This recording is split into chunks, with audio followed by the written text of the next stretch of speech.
Sometimes I catch myself staring at the empty corner of the living room, imagining a time when this house felt like home, warm, full of laughter and gentle voices. Now it's just a quiet battlefield where I'm invisible. I'm Kinsley Nichols, 34 years old, a forensic accountant with 10 years of experience digging through financial messes to find the truth. But here, in my own family, the truth is simpler and crueler. I'm the silent provider, the one who pays the bills, fixes the leaks, takes care of the numbers nobody wants to see. I've covered every mortgage payment on this house for years, but no one says thank you. Last Christmas, I replaced the groceries and climbed onto the roof to patch the leak, all while Amelia Burke, Dad's girlfriend, sashayed through the rooms acting like she owned everything. Amelia moved in 3 months after Mom died, and from day one, she made it clear she wasn't interested in fitting in. She's loud, impatient, dismissive, turning every corner of this house into her own stage. Dad, Robert Nichols, just watches it happen, his hands folded, never speaking up. I can feel the shift every time I walk through the door, a cold undercurrent that wasn't there before. But I keep telling myself this is temporary. That family means more than a new woman's impatience. That dad will wake up and see what's happening here. What they don't know is, I'm holding on to pieces of Mom's past that Amelia threw away without a second thought. Photos, letters, keepsakes. I have the original copy of Mom's will tucked safely away. And legally, the house is mine because of the trust Mom set up before she passed. I haven't used this power yet. I still hope the family will see me, will recognize what I've done for them. But deep down, I'm bracing for a change I can't yet control. Every night, I lie awake listening to the creaks of the house, wondering if this silence is the beginning of something breaking or the end of what's left. I'm tired, but I'm not done. Not yet. The cracks in our family didn't appear overnight. They started forming when I was just a teenager, invisible and unheard. I remember one birthday dinner when I was 16, sitting quietly while Amelia's daughter was showered with praise for winning a simple art award. The table was full of smiles and congratulations for her, while I nursed my plate, hearing nothing about the straight A's I'd worked so hard for or the nights I stayed up helping Mom balance bills. Dad never lifted a finger to defend me. There was a night I'll never forget. After curfew, sneaking back from a late shift at the grocery store where I worked to help pay rent, I was exhausted, my shoes caked with mud, heart pounding in fear of getting in trouble. Amelia's daughter was out late with friends, loud and carefree, without a single consequence. When Mom tried to explain my situation, Dad just shook his head and said, "Let it go. It's tough love." Those words haunted me for years. Tough love felt like a death sentence, a way of saying I was less important, less worthy of protection or care. I told myself Amelia was just a different kind of person, that it wasn't personal. But every birthday, every holiday, every family dinner repeated the same story. Amelia's family took the spotlight. I was left in the shadows. The moment that stings the most is still fresh in my memory. Mom crying quietly alone one night, whispering, "Your father won't stand up for you." That silence was louder than any argument could ever be, and it carved a hollow space inside me. I swallowed my pride and kept my head down, hoping the fractures would heal, but they only widened. For the last 5 years, I've been paying the mortgage on the Nichols family home, almost $3,000 every month, without a single complaint, without anyone acknowledging the sacrifice. In total, I've contributed about $180,000 just to keep this place standing. On top of that, I've covered property taxes, utilities, and every emergency repair, including a $7,500 plumbing crisis last spring when the pipes burst and flooded the basement. I even canceled my own wedding reception venue twice to help cover these unexpected costs because family came first. Daniel, my husband, often asks if I'm giving too much, if this selflessness will break me, but I believe family deserves everything I can give. Still, my efforts are met with silence or worse, dismissal. Amelia laughs openly at my contributions, calling it just money, and joking that I'm buying affection, as if love and loyalty can be measured in dollars. Dad stays silent, his quiet indifference a wall I can never climb. Lisa, my sister, takes Amelia's side, labeling me too sensitive. Aunt Margaret watches quietly, but never intervenes. What they don't see is the power I hold quietly in my hands. The house deed, the financial records, the proof that every dollar was mine to give, entrusted to me by Mom before she died. I haven't used this power. I haven't made a scene. I still hope for peace, for recognition. But every belittling laugh erodes the belief that kindness will be enough. Mom's memorial dinner was supposed to be a night to remember her, to hold on to the love she left behind. Instead, it became the stage for Amelia's cruelty. The room was full of family, friends, and memories, but the air was thick with tension. Amelia, with that mocking smile that never reaches her eyes, held up one of Mom's old photo albums. It was already missing pages, some torn, some thrown away. "Time to move on," she said loudly, her voice dripping with scorn. "These memories don't pay bills." Laughter bubbled up around the table, some nervous, some amused, but all cruel. I felt every eye turn toward me, waiting for my reaction. My throat tightened, voice barely steady as I whispered, "Those were Mom's memories." Amelia sneered. "Memories? More like clutter." Dad shifted uncomfortably but said nothing. The room fell into a suffocating silence. I excused myself quietly, stepping outside to breathe in the cold night air, tasting the bitterness of betrayal. I told myself, "She's stressed. This isn't personal." But the sting dug deep, sharper than any words before. This was the first public dismissal, not just of me, but of what Mom meant to all of us. My small act of leaving instead of fighting was my way of holding my dignity. I refused to be broken by their cruelty. Still, a flicker of hope remained. Maybe Amelia was testing boundaries. Maybe Dad would finally stand up. I clung to those faint possibilities, even as the cold truth crept in. I might be the only one fighting to save what's left of this family. Amelia noticed the way I started pulling back, my silence growing heavier at every gathering. Rather than backing off, she pressed harder. At the next family dinner, I caught her leaning in close to whisper to Aunt Margaret and Lisa, her voice low but sharp. "Kinsley's so dramatic, always clinging to the past. It's exhausting." Those words slithered through the room like wildfire. Lisa, quick to seize the opportunity, nodded along and added her own poison. "She's way too sensitive. Always making mountains out of molehills." I felt the weight of their gazes, some curious, others nodding in agreement, while Aunt Margaret looked away, helpless, caught in the crossfire. That evening, Dad pulled me aside, his voice tired and flat. "You're overreacting, Kinsley. Amelia means well. You've always been too sensitive." It was like a verdict slipped quietly across the table, solid and cold. I wanted to argue, to defend myself, but the way his eyes avoided mine stabbed deeper than any words could. Those around me, who once remained neutral, started echoing the same refrain. "Let it go, Kinsley. You're making this worse." The pressure closed in like a tightening noose, isolating me in plain sight.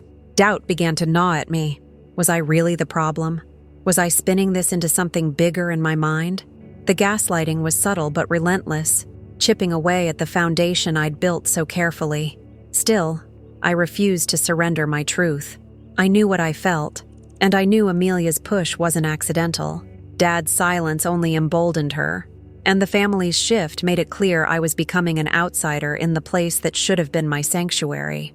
Despite the turmoil, I kept my voice steady, choosing quiet dignity over confrontation.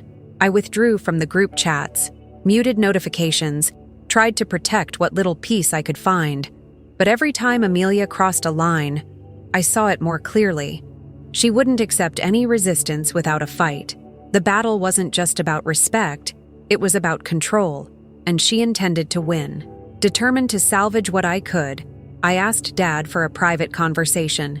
"We need to clear the air," I said softly one afternoon, hoping to reach the man I once knew. Mom's memory means everything to me. Amelia's actions, they hurt more than she realizes. His face tightened and he sighed heavily, eyes skimming past mine. Amelia was already nearby, and when I spoke, she suddenly burst into tears, voice trembling. "I just want to be part of this family. I'm the victim here. Her performance twisted the room's energy, painting me as the aggressor stirring up drama. I tried to keep calm, laying out the facts. The mortgage I'd paid, the careful preservation of Mom's belongings, the respect I'd shown for her wishes. But Aunt Margaret, ever the mediator, hesitated. Her eyes flicked between Amelia's tears and mine. Then she offered a subtle nod, aligning with Amelia's plea for peace, wary of conflict. Dad's voice rose gently. "Let's not tear the family apart over old wounds." The finality in his tone crushed me. I left that room feeling invisible, my truth dismissed as stubbornness and troublemaking. That meeting stripped away any illusions I had about peaceful resolution. I wasn't the villain, but neither was I being heard. The emotional manipulation was a wall I hadn't anticipated, and the family I loved was slipping through my fingers.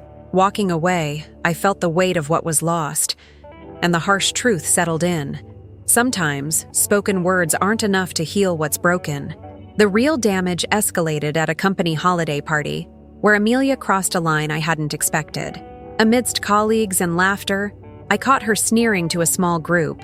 "That daughter lives in a fantasy, not reality," her voice loud enough to carry. She referenced financial struggles I never shared, casting me as unstable and out of touch. I felt the sting in the hollow silence that followed. Daniel, my husband, caught the ache in my eyes, squeezing my hand, but I could feel the cold judgment in the room shifting. Later, Amelia leaked to family members that I'd overstepped by managing the Nichols estate, insinuating I wanted to take everything for myself. Lisa eagerly repeated these rumors to mutual friends, spreading doubt and suspicion. Then a client called Daniel, hesitant and questioning, after hearing about the family drama. My professional reputation, hard-earned over a decade, was crumbling under whispers and innuendo. The family gathering felt less like a reunion and more like a courtroom, with Amelia playing prosecutor and Dad silently presiding. I stood frozen, heart pounding, realizing this was no accident or misunderstanding. It was a calculated move to humiliate me publicly and ruin my credibility. The line had been crossed irrevocably, and the stakes were no longer just family pride. They were real, tangible consequences. The clear message hit me like a blow. Reconciliation was off the table. Amelia wanted control, and Dad's silence gave her the freedom to destroy. This was war. Despite everything, I reached out one last time, desperation threading my voice. I invited Amelia to lunch, hoping to find some common ground for the family's sake.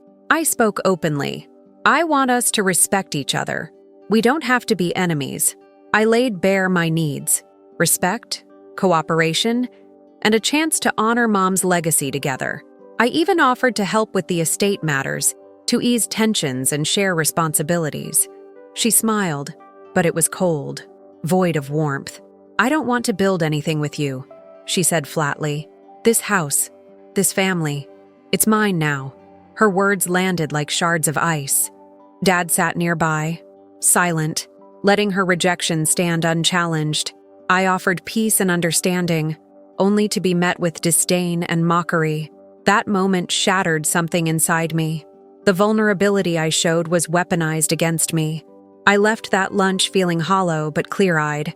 I had done everything I could, offered forgiveness, clarity, and a chance to move forward, but the bridge was burned. The family I hoped to protect was lost. With silence from Dad and cruelty from Amelia, I understood I had to guard what remained by other means. The fight was no longer about being heard. It was about survival. After that lunch, the world around me didn't just grow colder. It shriveled into a void. Amelia's whispers echoed louder than before, weaving tales about me being manipulative and clingy, as if my care was some twisted weapon. Lisa's texts stopped coming altogether, her silence a sharp contrast to the easy chatter we once shared. Even Aunt Margaret, who had always hovered between us, began avoiding my calls and messages, her fear of getting caught in the crossfire palpable. I could feel the widening chasm, a gulf I didn't know how to bridge. Dad sank further into himself, retreating into a shell of quiet avoidance that left me stranded in a sea of suspicion and sorrow. The isolation pressed down on me like a physical weight. I found myself wandering the rooms of the house I'd secretly kept afloat, The mortgage checks I paid every month, etched like scars on my memory. Sitting by the empty fireplace, the cold brick staring back at me, I asked myself over and over, am I really the problem here? Was I seeing things wrong? The exhaustion was bone deep, a dull ache that pulsed beneath my ribs, threatening to swallow me whole. I wanted to scream, to break free of the doubt that gnawed relentlessly at my heart, but the silence around me was deafening. Daniel was the only constant, a steady hand in the storm. His quiet presence reminded me I wasn't entirely alone, but even his support couldn't erase the bitterness clawing at my thoughts. The house, the memories, the legacy of my mother, all felt like fragile shards slipping through my fingers, yet the idea of giving up felt like a betrayal to everything Mom had built and all I had sacrificed. Part of me longed to walk away, to leave the pain behind, but surrender wasn't an option.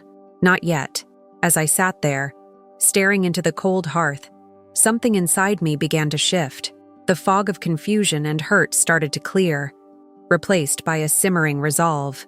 I realized this wasn't just about family anymore. It was about survival, about justice, and about reclaiming what was rightfully mine. The fight was no longer about being understood or accepted. It was about standing firm against erasure. The exhaustion dulled, replaced by a cold, hard determination that settled deep in my bones. I wasn't done, not by a long shot. 3 weeks ago, the final blow came without warning. I arrived home to find the locks changed. My key, the one I'd carried for years, no longer worked. A knot tightened in my stomach as I circled the house, searching for any sign of an explanation. Then I saw it. Trash bags piled high on the curb, bursting with family photos, Mom's jewelry, delicate heirlooms wrapped hastily in newspaper, all tossed away like refuse.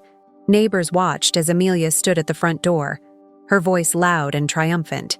"Time to move on," she declared, her smile sharp and cruel. "This is my home now." Dad was beside her, eyes downcast, silent and unmoving. The man who should have protected our past had vanished beneath the weight of his own passivity. That day, I didn't just lose possessions. I lost the last fragile illusion of family. I retreated into the safety of my office and pulled out Mom's original will, buried in my safe like a secret weapon. There it was, clear and undeniable. The house and estate had been entrusted to me. I rifled through bank statements, tracing every mortgage payment, every repair bill I had covered. Emails from the lawyer confirmed Mom's trust in me. The evidence was irrefutable, a stark contrast to the betrayal playing out in my front yard. The veil lifted that day, and with it, my hope died. But in its place grew a fierce clarity, an unyielding edge of cold truth. Dad's silence was complicity. Amelia's greed was ruthless. Lisa's absence was a silent agreement, a surrender. I wasn't a victim anymore. I was a force to be reckoned with. The world might have turned its back, but I was still standing. And now I saw the battlefield with crystal clarity. Alone in my office, I sat surrounded by the evidence of my own endurance, files filled with mortgage payments, legal documents, photographs of a life I had silently supported. The pain was raw, a deep ache pulsing in my chest. I replayed every humiliation, every dismissive word, every moment I'd been overlooked or erased. The years of unrecognized labor and loyalty felt like scars beneath my skin. But beneath the pain, anger flickered, a slow burning fire, not wild or uncontrolled, but fierce and precise. It was the fire of justice awakening. I understood now that the pattern had been there all along, but I had refused to see it. The family that should have protected me had betrayed me instead. No more denial, no more silence. I touched the edges of the files, the quiet power I held, and for the first time, I felt steady, anchored. Never again, I whispered to myself, the words a vow and a shield. The grieving daughter who had suffered in silence was gone. In her place stood a woman armed with truth, strategy, and resolve, ready to reclaim what was hers. That evening, Daniel and I sat across from each other in the dim light of our living room. I laid out the plan, my voice calm but firm. "This isn't just about the house," I said. "It's about exposing the truth. Who really paid for everything? Who tried to erase Mom? He nodded, his eyes steady and unwavering. "You have the evidence. Now it's time to use it." Together, we agreed to proceed carefully. No rash moves, no letting anger lead the way. The first step was a thorough financial audit of the estate and making Mom's will public. Amelia was the main target, but Dad's passivity made him complicit. We'd have to be precise, methodical, and relentless. I felt a surge of control, a shift from victim to strategist. This wasn't about pleading for recognition anymore. It was about enforcing justice. We decided to hire a trusted lawyer who specialized in estate disputes, someone who could navigate the legal battlefield ahead. The next phase had begun, and this time I was ready. I spread the documents across my kitchen table, the harsh overhead light casting a clinical glow on the chaos of papers. Every mortgage statement, every utility bill, every bank transfer I'd ever made was there, meticulously arranged. Dad's dependence on me wasn't just emotional, it was financial. Without the monthly checks I sent for the mortgage, the house would have been lost long ago. It was a painful truth. The man who once held authority had become a silent passenger, relying on me to keep our family's legacy intact. Amelia's debts loomed like a storm cloud over everything. Credit card statements, loans, and unpaid fines. Her desperation to secure the estate was no secret to me anymore. Lisa's loyalty felt fragile, a house of cards built on misinformation and Amelia's whispered lies. I sat down with my lawyer, a stern woman named Grace, who didn't sugarcoat facts. As we combed through bank records, inconsistencies emerged. Transfers made by Amelia from Dad's accounts without his knowledge, payments made to shadowy companies, unexplained withdrawals that signaled desperation dressed as entitlement. "This isn't just carelessness," Grace said, her eyes sharp. "This is deliberate siphoning." I collected emails where Amelia tried to justify expenses, legal notices that had been ignored, and photos of Mom's belongings tossed in trash bags outside the house. I felt a tightening in my chest, the weight of betrayal settling deeper. The audit was brutal, but clarifying. For 5 years, I had been the sole financial pillar holding the estate up. Dad had contributed little beyond his name on the deed. Amelia's reckless spending threatened to crumble everything I'd fought to preserve.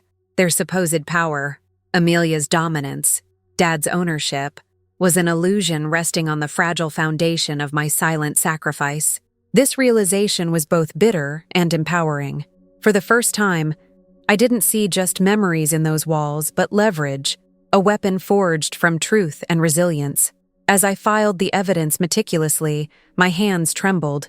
Not from fear, but from a cold, simmering resolve. This was no longer about pleading. It was about reclaiming what rightfully belonged to me and honoring the memory of Mom. The house, the estate, the legacy, they were no longer symbols of loss, but instruments of justice, ready to strike. I whispered to the quiet room, "They can't erase us." Not anymore. The path ahead was sharp and uncertain, but it was mine to walk. I was ready. Underneath my calm exterior, a storm of silent preparation began to take form.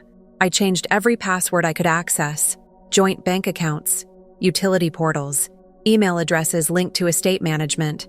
Each change felt like reclaiming a piece of territory Amelia had tried to snatch. I updated legal documents to reinforce my authority and instructed Grace to draft formal notices, laying the groundwork for a financial audit that would shake the foundation Amelia believed was hers to control. All the while, I maintained a facade of normalcy, smiling politely during family dinners, answering Amelia's barbs with measured quiet. They saw none of the storm brewing beneath the surface. Daniel was my anchor, helping to encrypt our communications and organize the mountain of evidence. His steady hands sorted through files while I mapped out the timeline of spending and payments. We scheduled meetings with the estate lawyer and accountant, lining up professionals who could navigate this treacherous path with precision. The house, once the site of whispered arguments and cold silences, now felt like the calm before the storm. Tension simmered beneath the surface, the quiet thrum of something inevitable. Amelia continued her usual provocations, oblivious to the fortress of facts gathering against her. Dad remained a ghost, retreating further into his silence, his passivity now painfully apparent. I attended family dinners with a quiet but resolute presence, the ticking clock of justice counting down somewhere behind my calm. Beneath my polite smiles and measured words, a time bomb was set, one that would expose the truth and reclaim what was stolen. The world around me might have seemed unchanged, but everything was shifting beneath the surface. One afternoon, my phone rang unexpectedly. It was Lisa. Her voice trembled, a fragile thread breaking free.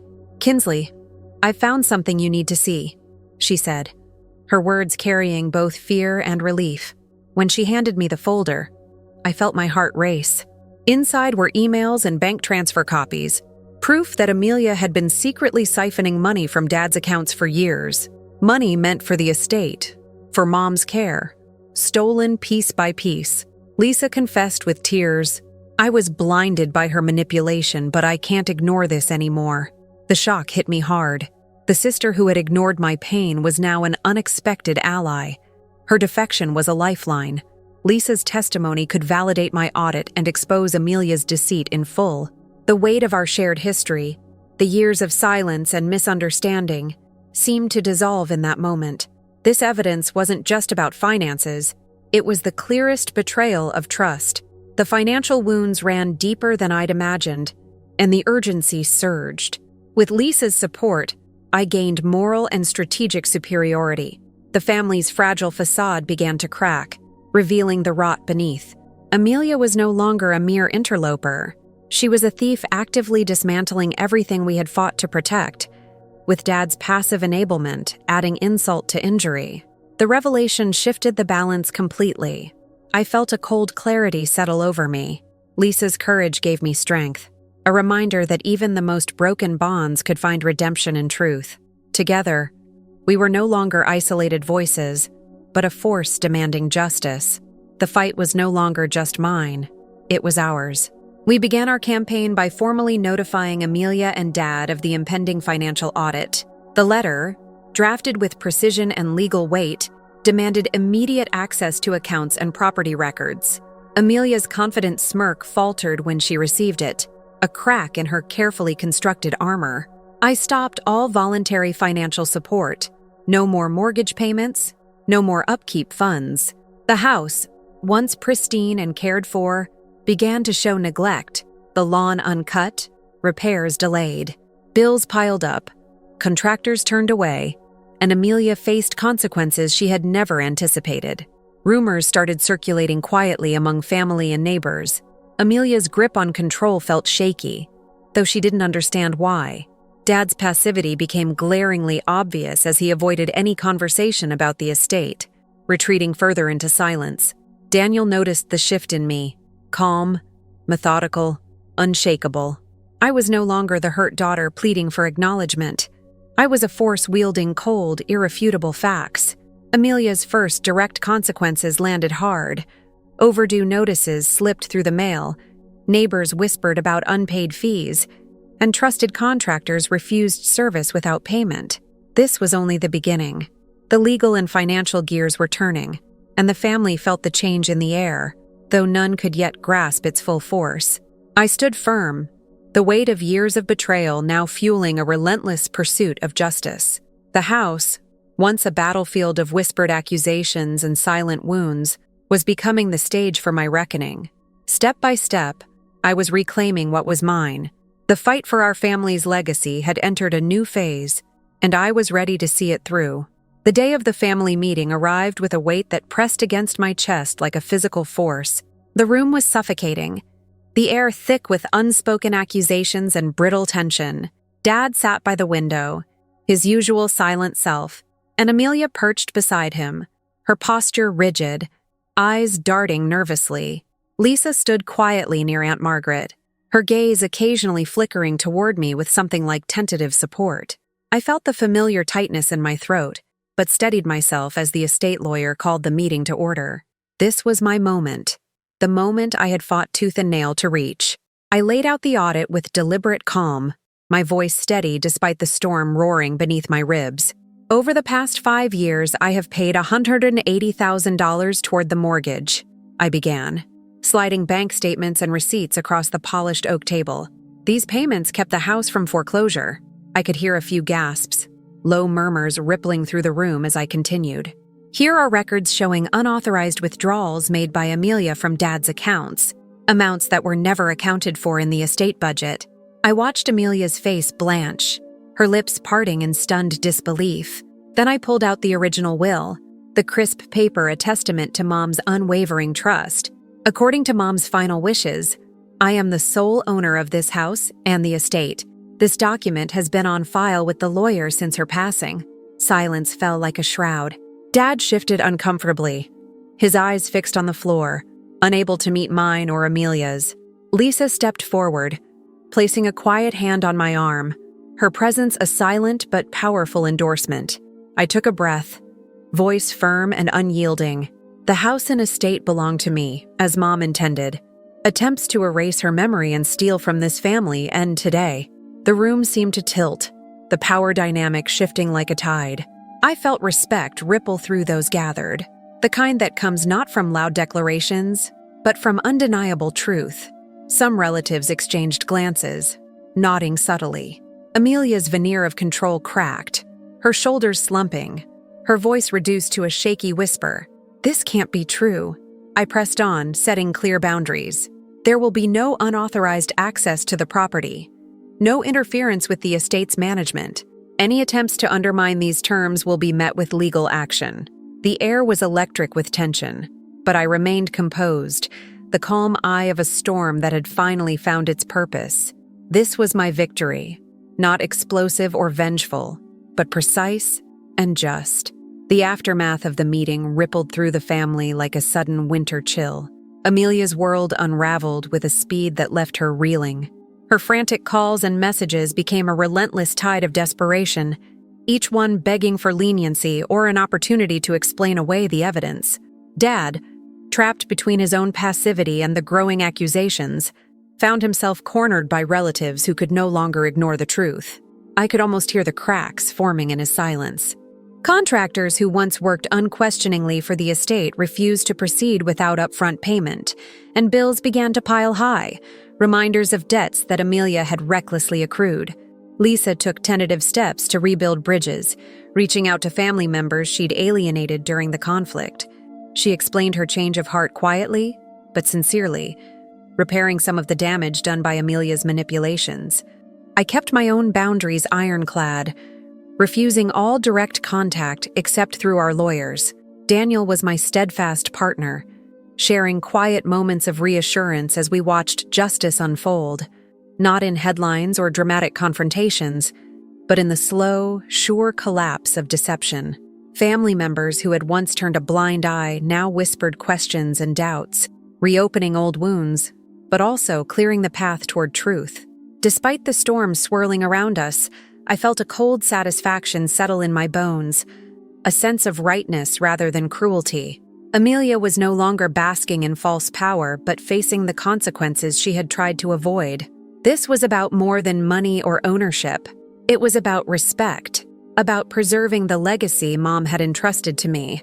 As the days passed, I understood that this reckoning was inevitable, and seeing it unfold was a quiet affirmation of all the battles I had fought in silence. Amelia's decline was marked by increasingly desperate attempts to cling to control. Emails laced with threats arrived in my lawyer's inbox, accusing me of slander and undue cruelty. Public posts on social media painted her as the victim, wronged, isolated, fighting against an unfair system. She reached out to distant relatives, trying to muster support, spinning a tale where she was the betrayed party. Even legal threats surfaced. Claims of elder abuse and emotional distress aimed at Dad and Lisa, intended to intimidate or buy sympathy.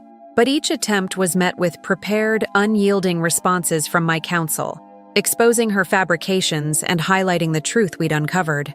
Some of the family who had once doubted me approached quietly, their voices tinged with regret. They apologized in hushed tones, acknowledging the patterns they hadn't seen. I accepted some of these apologies, but made it clear that respect was non-negotiable, that the past could not be erased or condoned. Amelia's isolation deepened. Her calls went unanswered. Invitations to gatherings declined. The confident woman who had once wielded influence now appeared fractured and defeated. Throughout it all, I remained composed, refusing to be baited into petty retaliation.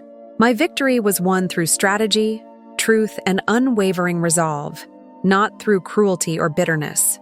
6 months later, I sit in the family home, the house finally mine, quiet and filled with the warm light of late afternoon filtering through the windows. Daniel is beside me, his presence steady and comforting. The air smells faintly of Mom's favorite lavender and the polished wood that creaks softly beneath our feet. The burden of invisibility has lifted, replaced by a sense of peace I hadn't known I could claim. Dad remains distant, a reminder of the cost of passivity. Amelia is barred from the property, her financial misdeeds under ongoing scrutiny. Lisa and I have rebuilt our relationship on honesty and trust, our sisterhood stronger for the trials we endured. Aunt Margaret visits often, her gentle presence soothing old wounds. I've come to understand that peace doesn't come from seeking approval or battling shadows of the past. It comes from autonomy, from setting clear boundaries and owning my worth. Our family gatherings are smaller now, quieter, but healthier, filled with those who respect the truth. The house stands as more than just a building. It's a symbol of resilience, justice, and the legacy Mom entrusted to me. Looking back, the journey was painful and raw, but necessary. I didn't just reclaim a home, I reclaimed my dignity and my voice. The future stretches ahead, uncertain but open, built on the foundation of truth and strength. I am no longer the silent provider, the overlooked daughter. I am Kinsley Nichols, accountant, daughter, rightful heir. And this time, I will never be sidelined again.